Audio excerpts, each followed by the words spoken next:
இருந்தாலும் நான் சொல்றதான் கேட்கணும். எல்லாம் பண்ணி நீ பண்ணி புரியுதா? இந்த கூட்டணி வெற்றி கூட்டணி, வெற்றி கூட்டணி. அதனால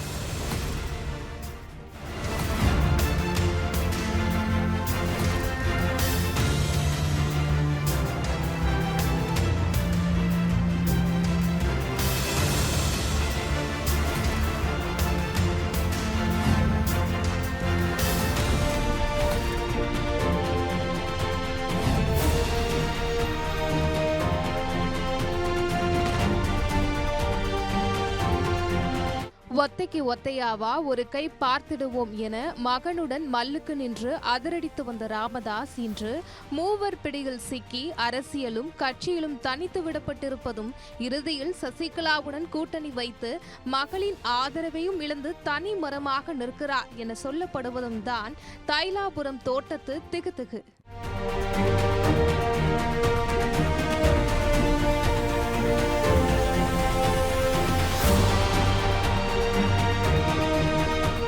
தமிழ்நாடு சட்டப்பேரவை தேர்தலை ஒட்டி 5வது அணியாக ராமதாஸ் சசிகலா கூட்டணி உருவாகி இருக்கிறது. இதை ஒட்டிதான் ராமதாஸ் கூடாரமே காலியாகும் அளவுக்கு தைலாபுரம் தோட்டத்தில் பெரிய கலவரமே நடந்து வருகிறதா. அந்த கலாட்டா குறித்து ராமதாஸ் பாமக வட்டாரத்தில் விசாரித்தோம். யாருக்கு பாமகன்னு தந்தை மகன் இடையில நடக்கிற அதிகாரம் யுத்தம் எல்லோருக்கும் தெரிஞ்சதுதான். இந்த விவகாரம் கோர்ட் வரைக்கும் போச்சு. அதுலயும் ராமதாஸுக்கு எல்லா விதத்திலையும் பின்னடைவுதான். கட்சியோட நிலவரம் தான் இப்படின்னு பார்த்தா கூட்டணியையும் படு கேவலமா சொதப்பிட்டாரு ராமதாஸ். திமுக அதிமுக இல்லனா தாவிக கூடவாவது போட்டியிடலாம்னு கூட்டணி பேச்சு நடந்துட்டு வந்த நிலையில தூக்கி போட்ட மாதிரி சசிகலாவோட கூட்டணின்னு அறிவிச்சிட்டாரு ராமதாஸ்.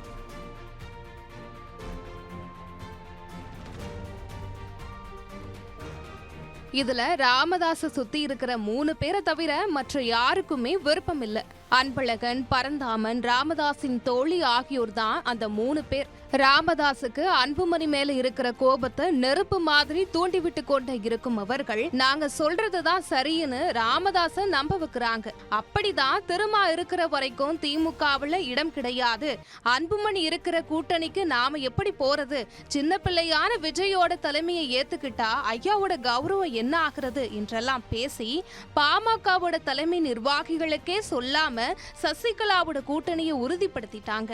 ராமதாஸின் விசுவாசியான ஜி.கே. மணியையும் எப்படியோ மிரட்டி பணிய வச்சுட்டாங்க. இதுல அந்த மூவருக்குமே பெரிய ஆதாய கணக்கு இருக்கு. தாவிக கூட்டணி ஒத்து வராம போயிட்டா பாமகவுக்கு 40 தொகுதிகள்னு என பேசியிருக்காங்க சசி. கூடவே சீட்டுக்கு 2 ஸ்வீட் பாக்ஸ் தரோம்னு பேசியிருக்காங்களா.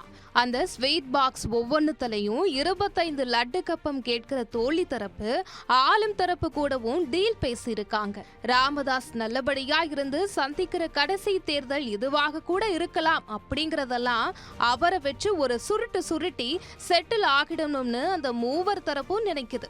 இதனால எம்எல்ஏ அருள், சையத் மன்சூர் உசைன், முரளி சங்கர், மாக்க ஸ்டாலின், அரக்கோணம் லோகு, விருத்தாச்சலம் இ.கே. சுரேஷ், தர்மபுரி சரவணன், கோவில்பட்டி ராமச்சந்திரன் பல மூத்த நிர்வாகிங்க கடுமையான வருத்தத்துல இருக்காங்க. மாவட்ட செயலாளர்கள் எல்லாம் புலம்பி தள்ள ஆரம்பிச்சுட்டாங்க.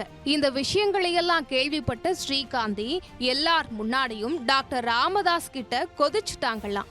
நீங்க சொன்னபடிதானே அன்னைக்கு காலையில கூட அதிமுக திமுக கிட்ட பேசிட்டு இருந்தேன், ஆனா சசி கூட கூட்டணி போற முடிவை கடைசி நிமிஷத்துல எனக்கு சொல்றீங்க, நான் வேண்டாம்னு கெஞ்சினதுக்கு அப்புறம் கூட அதுதான் கூட்டணின்னு அறிவிக்கிறீங்க, அப்படி எதுக்கு எனக்கு செயல் தலைவர் பதவி என கத்திட்டாராம். மேலும் உங்க முடிவால ஏற்பட்ட அதிருப்தியில முக்கிய நிர்வாகிகள் பலரும் மாற்று கட்சிக்கும் அன்புமணியுடனும் போறதுக்கு முடிவெடுத்துட்டாங்க.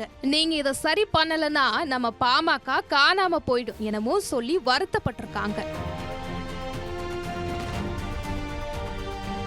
அதற்கு ராமதாஸோ அதிருப்தியா அதெல்லாம் ஒண்ணு இல்ல, எல்லாரும் ஓகே தான், நீ எதுக்கு ரத்த கண்ணீர் வடிக்கிற என அவர் தோனியில கேட்கவே 2 நாள்ல நீங்க நல்ல முடிவு எடுக்கலனா பாருங்க என கண் செவந்தபடி கோபிச்சுக்கிட்டு சென்னைக்கு போயிட்டாங்க ஸ்ரீகாந்த். அதனால இப்ப கூட்டணி ரத்தாகிற நிலைமை ஏற்பட்டிருக்கு. குறைஞ்சபட்சம் விஜய் கூட வாச்சு கூட்டணி சேரலானா செயல் தலைவர் பதவியை ராஜினாமா பண்ற முடிவுக்கு வந்துட்டாங்க ஸ்ரீகாந்த். ராமதாஸ் தவறான முடிவை எடுத்திருந்தாட்டி கூட ஸ்ரீகாந்திக்கு தான் நிர்வாகிகள் பலரும் மாற்று கட்சிக்கோ அன்புமணியுடனோ இதுவரைக்கும் போகல. இப்போது ஸ்ரீகாந்தியே நம்பிக்கை இல்லாம இருக்கிறது கட்சிக்கு பெரிய சேதாரத்தை ஏற்படுத்தும். ராமதாஸ் எடுக்க போகும் முடிவில் தான் எல்லாம் இருக்கிறது என்றனர் வருத்தமாக. இது குறித்து ராமதாஸ் தரப்பில் கேட்டதற்கு அப்படியெல்லாம் இல்ல என குரல் தழுத்தழுக்க சொல்கிறார்கள். கத்திரிக்காய் முற்றினால் கடை தெருவுக்கு வந்துதானே ஆகணும்.